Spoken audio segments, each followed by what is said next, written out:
দর্শক, চিত্রনায়িকা শাবনূর সেজে ফেসবুক পেজ ভেরিফাইড করে নিয়েছে একটি প্রতারক চক্র।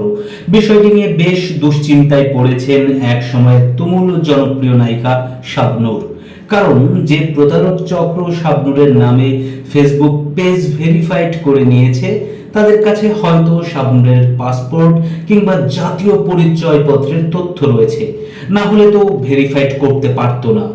এমনকি এসবের মাধ্যমে চক্রটি শাবনূরের ভক্তদের সঙ্গে আরো বড় প্রতারণা করতে পারে, বিপদে ফেলতে পারে শাবনূরকেও।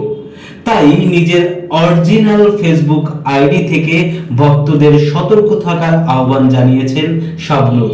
শাবনূরের অরিজিনাল ফেসবুক আইডি ও পেজের লিংক আমরা এই ভিডিওর ডেসক্রিপশনে দিয়েছি। আপনারা সেখান থেকে শাবনূরের অরিজিনাল পেজ ফলো দিতে পারবেন, আর আমাদের পার্শ্বচিত্র চ্যানেলটি সাবস্ক্রাইব করবেন প্লিজ। দর্শক, প্রতারক চক্র যে শাবনূরের নামে পেজ ভেরিফাইড করে নিয়েছে, সেটি অস্ট্রেলিয়া প্রবাসী এই নায়িকা 25 জুলাই শুক্রবার সকালেই টের পেয়েছেন এবং তিনি নিশ্চিত হয়েছেন যে নকল পেজটি বাংলাদেশ থেকে চালানো হয়।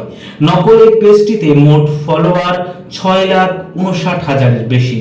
শাবনূর সাংবাদিকদের বলেন, আমি ফেসবুক ব্যবহার করতাম না, তখন অনেকেই আমার নামে ফেসবুক আইডি বানিয়েছিল, তা নিয়ে আমি কিছু বলিনি। পরে আমি নিজে ফেসবুক ব্যবহার শুরু করি। অনেকে আমাকে বলেছিল আমি যেন ফেসবুক পেজ বা আইডি ভেরিফাইড করে রাখি, কিন্তু আমি ভেরিফাইড করার বিষয়টা নিয়ে খুব একটা গুরুত্ব দেইনি।